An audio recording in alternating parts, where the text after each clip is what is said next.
Assalamualaikum warahmatullahi wabarakatuh. Selamat bertemu kembali dengan Kimiaku Channel.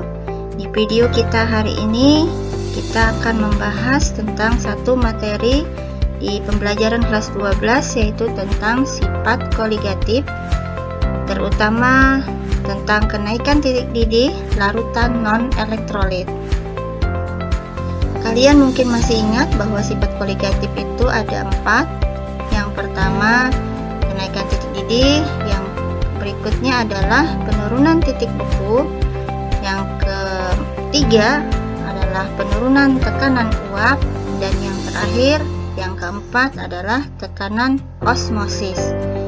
Sifat koligatif ini adalah sifat yang hanya dipengaruhi oleh banyaknya zat yang terlarut dan bukan jenis dari zat terlarut. Untuk tujuan pembelajaran kita di video kali ini adalah memahami tentang fenomena sifat koligatif larutan, yaitu tentang fenomena kenaikan titik didih larutan, dan berikutnya adalah menghitung titik didih larutan non-elektrolit. Oke, kita mulai pembahasan materi kita di video kali ini tentang kenaikan titik didih larutan non-elektrolit dan larutan elektrolit. Kita lihat, ini adalah satu contoh pelarut. Kemudian ini ada contoh larutan. Kita lihat di sini ada gambar partikel-partikel yang ada di dalam satu gelas. Yang berwarna biru ini adalah zat pelarut atau partikel zat pelarut. Kemudian yang berwarna merah ini adalah partikel zat terlarut. Artinya di dalam suatu pelarut, dalam gelas kimia yang hanya berisi dengan suatu zat pelarut, ini hanya ada warna-warna biru mewakili zat pelarut. Kemudian di sini adalah larutan, terdiri dari partikel-partikel zat pelarut dan partikel zat terlarut. Pada saat zat pelarut ini kita didihkan, maka titik didihnya, kalau ini adalah air, besarnya akan mendidih pada suhu 100 derajat Celcius. Nah, kemudian kalau air ini, zat pelarut ini, kita masukkan suatu zat yang lain, suatu zat yang tidak mudah menguap, kita larutkan dalam air, maka untuk menguap, air akan mengalami kenaikan titik didih. Artinya suhunya untuk mendidih akan berada di atas 100 derajat Celcius. Hal ini bisa kita pahami karena kalau yang namanya pelarut masih dalam berwujud pelarut murni, untuk menguap, partikel-partikel zat pelarut ini akan sangat mudah untuk lepas dari tempatnya ini. Partikel zat pelarut, molekul-molekul airnya akan mudah untuk menguap. Sedangkan di dalam suatu larutan sudah ada zat terlarut yang menghalangi untuk menguapnya partikel-partikel zat pelarut. Oleh karena itu, waktu yang diperlukan untuk mendidihnya suatu larutan, kalau pelarutnya ini air, ini akan lebih lama dengan suhu di atas 100 derajat Celcius. Sehingga ini adalah satu fenomena di mana suatu pelarut kalau sudah menjadi larutan maka akan mengalami titik didih. Inilah namanya kenaikan titik didih larutan. Kalau kita hitung berapa besar kenaikan titik didihnya, atau kita simbolkan kenaikan titik didih itu adalah dengan delta TB, maka bisa kita hitung dengan mengurangkan berapa TBL-nya dikurang TBP-nya. TBL adalah titik didih larutan, TBP adalah titik didih pelarut. Sekali lagi, kalau kita mau menghitung berapa besar kenaikan titik didih larutannya. Kalau melihat dua gambar yang ini, berarti delta TB-nya adalah TBL, titik didih larutannya, dikurang TBP, titik didih pelarut. Dan ingat, kalau ini adalah pelarutnya berupa air, berarti TBP-nya adalah 100 derajat Celcius.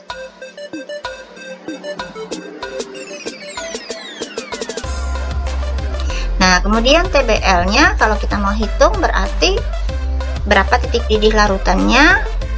Kalau kita balik rumus yang di atas ini, ya, rumus yang ini kita balik, berarti kalau nanti sudah diketahui kalau nanti diketahui sudah kenaikan titik didihnya berapa, maka kita juga bisa menghitung berapa TBL-nya atau titik didih larutannya dengan menambahkan berapa besar kenaikannya dengan titik didih larutnya.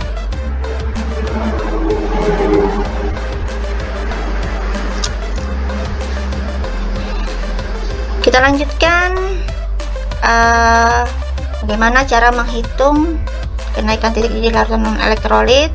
Namun sebelumnya kita pahami dulu bahwa kenaikan titik didih larutan tadi disebabkan oleh adanya penambahan zat terlarut non-volatil atau yang tidak mudah menguap ke dalam suatu pelarut. Semua sifat koligatif hanya tergantung pada banyaknya zat terlarut dan bukan karena jenisnya. Bukan karena jenis zatnya. Dan semakin banyak zat terlarut itu berarti nanti akan menyebabkan semakin besarnya titik didih larutan, semakin besar juga kenaikan titik didihnya. Ya. Kemudian kita lihat bagaimana rumusannya untuk menentukan kenaikan titik didih larutan non-elektrolit. Berkaitan tadi dengan sifatnya bahwa hanya tergantung pada besarnya zat yang terlarut, maka delta TB atau kenaikan titik didih larutan ini bisa dirumuskan sebagai delta TB sama dengan M kali KB, di mana M adalah molalitas dengan satuan molar, kemudian KB adalah tetapan kenaikan titik didih pelarut. Jadi besarnya kenaikan titik didih larutan non-elektrolit atau delta TB hanya dipengaruhi oleh molalitas suatu larutan. Selanjutnya kita lihat contoh soal untuk menghitung titik didih suatu larutan elektrolit. Di sini misalkan ada soal tentang suatu larutan yang dibuat dengan cara melarutkan 4 gram urea dengan rumus CONH2 2 kali dalam 100 ml air. KB air ini sama dengan 0,52 derajat Celcius per molar. Kemudian AR-nya untuk C sama dengan 12, O 16, N sama dengan 14, H sama dengan 1. Nah, kalau kita hitung nanti berapakah titik didih larutannya? Untuk menyelesaikan soal seperti ini, kita lihat dulu yang diketahuinya. Yang pertama, yang terlarut adalah urea dengan masanya sebanyak 4 gram. Kemudian kita lihat massa pelarutnya. Dalam soal disebutkan hanya volume, tetapi ingat bahwa massa jenis air itu adalah 1, sehingga massa pelarut atau massa air itu akan sama dengan volume air sebanyak 100 gram. Kita lihat lagi KB air tadi diketahui 0,52. Kemudian MR urea kalau kita hitung ini dari AR-nya yang diketahui, maka MR urea adalah 60. Kalian pasti ingat cara menghitung bagaimana mendapatkan MR. Selanjutnya yang ditanyakan tadi adalah titik didih larutan atau kita simbolkan dengan TBL. Nah, diingat dulu bahwa TBL tadi adalah delta TB ditambah TBP. Jadi besarnya titik didih suatu larutan adalah berapa besar kenaikannya ditambah dengan titik didih pelarutnya. Di soal, delta TB ini belum diketahui. Oleh karena itu berarti delta TB harus kita hitung dengan rumus tadi. Delta TB adalah M kali KB. M adalah molalitas. Di dalam soal, molalitas belum diketahui, tapi massa zat yang terlarut diketahui, sehingga molalitas kita jabarkan dulu rumusnya ke dalam rumus yang sudah pernah kita pelajari sebelumnya, yaitu molalitas adalah massa zat terlarut dibagi MR terlarut dikali 1000 per gram pelarut. Ya, ini adalah gram pelarut. Maaf, ini bukan gram terlarut, tapi ini adalah gram pelarut. Kemudian dikali KB, sama dengan ya, kita masukkan nilai massa terlarutnya, yaitu tadi 4, kemudian MR nya 60 dikali dengan 1000 per 100 ini adalah tadi gram pelarutnya, dikali 0,52. Nah, kita proses hitungannya, kita dapatkanlah nilai delta TB nya adalah 0,35 derajat Celcius, sehingga TBL bisa kita hitung dengan menambahkan berapa besar kenaikannya dengan titik didih pelarutnya. Delta TB nya tadi 0,35 dan titik didih pelarutnya, karena ini air berarti TBP nya adalah 100. Jadi TBL nya adalah 0,35 ditambah 100 sama dengan 100,35 derajat Celcius. Nah, inilah besar titik didih larutan yang dibuat dengan melarutkan 4 gram urea dalam 100 ml air. Kita lanjutkan dengan contoh yang berikutnya. Contoh soal yang ada di sini, kita perhatikan gambar beberapa larutan berikut. Ada 4 buah gambar. Ya, gambar ini adalah suatu larutan. Kita lihat ada partikel-partikel atau yang ada di dalam setiap gelas dengan warna berbeda. Partikel yang biru adalah mewakili partikel pelarut, yang berwarna ungu adalah partikel terlarut. Pertanyaannya adalah, dari gambar tersebut, larutan manakah yang memiliki titik didih paling tinggi? Jadi ada beberapa larutan di dalam 4 buah gelas dengan komposisi zat terlarut dan pelarut yang berbeda-beda. Manakah yang memiliki titik didih paling tinggi? Untuk menjawab ini, kita lihat lagi contoh soal yang ada tadi dengan melihat kembali gambarnya. Ya. Untuk menjawabnya, kita kembalikan kepada konsepnya bahwa sifat koligatif itu hanya tergantung pada banyaknya partikel zat terlarut. Nah, sehingga titik didih larutan mana yang paling tinggi, kita bisa hitung atau kita bisa simpulkan dari melihat banyaknya partikel zat terlarut yang ada dalam setiap gelas pada gambar. Ya, zat terlarut yang ada di dalam gambar ini kita bandingkan. Nah, yang paling banyak berarti nanti akan menyebabkan titik didih larutannya paling tinggi. Nah, kita lihat yang A ini, yang berwarna ungu tadi mewakili partikel zat terlarut. Ini ada 3, di sini ada 2. Yang di C ini ada 5, kemudian yang di D ada 4. Maka kesimpulannya adalah larutan yang memiliki titik didih paling tinggi berarti yang memiliki partikel zat terlarut paling banyak. Jadi jawabannya adalah larutan C. Ya, bisa dipahami ya. Ingat tadi bahwa semakin banyak zat terlarut, semakin tinggi titik didih larutannya. Jadi jawabannya adalah yang C. Kita lanjutkan dengan contoh soal dengan model yang lainnya ya. Kita lihat di sini ada soal tentang menghitung massa zat yang terlarut. Tidak seperti contoh soal yang sebelumnya. Kita lihat secara lengkap soalnya seperti apa. Soalnya adalah untuk menaikkan titik didih 300 ml air menjadi 100,125 derajat Celcius pada tekanan 1 atmosfer. Diketahui Kb air sama dengan 0,52.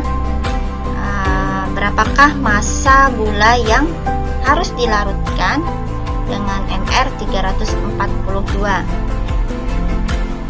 Jadi ini ada satu larutan gula di mana massa gulanya belum diketahui, tapi titik didih larutan yang terjadi sudah ada 101,25 derajat Celcius.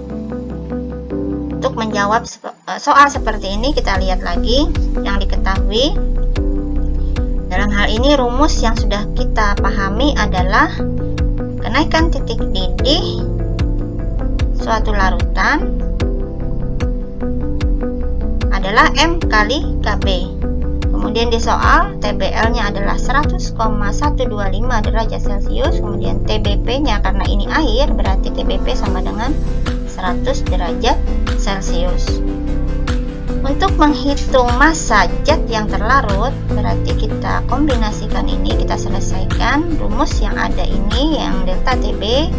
Kita jabarkan delta TB itu adalah TBL dikurang TBP, karena dalam soal TBL sudah ada dan TBP pun diketahui itu 100, sama dengan M kali Kb. Nah, di sini nanti dalam rumus M atau molar ini akan muncullah massa zat terlarut, yaitu massa gula. Kita selesaikan. TBL 100,125 dikurang TBP itu 100. Kemudian molalnya kita jabarkan rumusnya, massa terlarut dibagi Mr terlarut dikali 1000 per gram pelarut, kemudian dikalilah Kb nya yaitu 0,52. Hitung, ini hasilnya adalah 0,125. Di delta TB nya adalah 0,125. Kemudian ini massa gula belum diketahui, kita tulis Mr nya gula adalah 342 dikali 1000 per gram pelarut, yaitu gram pelarutnya adalah air, yaitu 300 dikali dengan 0,52. Kita selesaikan. Ini bisa kita pindah ruas ke sebelah sini, berarti dikali, jadi 0,125 kali 342 dikali 300 sama dengan massa gula dikali 1000 dikali 0,52. Sehingga untuk mencari massa gula, bisa dilihat massa gula ini di atas pembagi sebagai pembilang, kemudian penyebutnya adalah hasil kali 1000 dikali 0,52. Jadi massa gula berarti ini setelah kita kalikan, kita pindah ruas menjadi pembagian. Di modelnya seperti ini, kita hitung, selesaikan perhitungan ini, didapatlah nilainya adalah 24,66. Semoga bisa dipahami untuk menyelesaikan contoh soal yang seperti ini. Jadi ada beberapa kombinasi soal, rumus yang ada kita kombinasikan, kemudian untuk mencari apapun yang diperintahkan di soal, mau menghitung apapun, tinggal memainkan aturan matematikanya. Demikian untuk contoh soal, semoga bisa dipahami. Kemudian kita lanjut ke sesi latihan. Ada beberapa soal yang ada di sini. Yang pertama, menghitung titik didih larutan untuk larutan sukrosa. Berikutnya, menghitung titik didih larutan, tapi titik didih larutan yang pelarutnya bukan air. Kemudian yang ketiga, analisis menentukan manakah titik didih larutan yang paling rendah. Silakan dikerjakan. Selamat belajar. Selamat mengerjakan. Terima kasih. Assalamualaikum warahmatullahi wabarakatuh.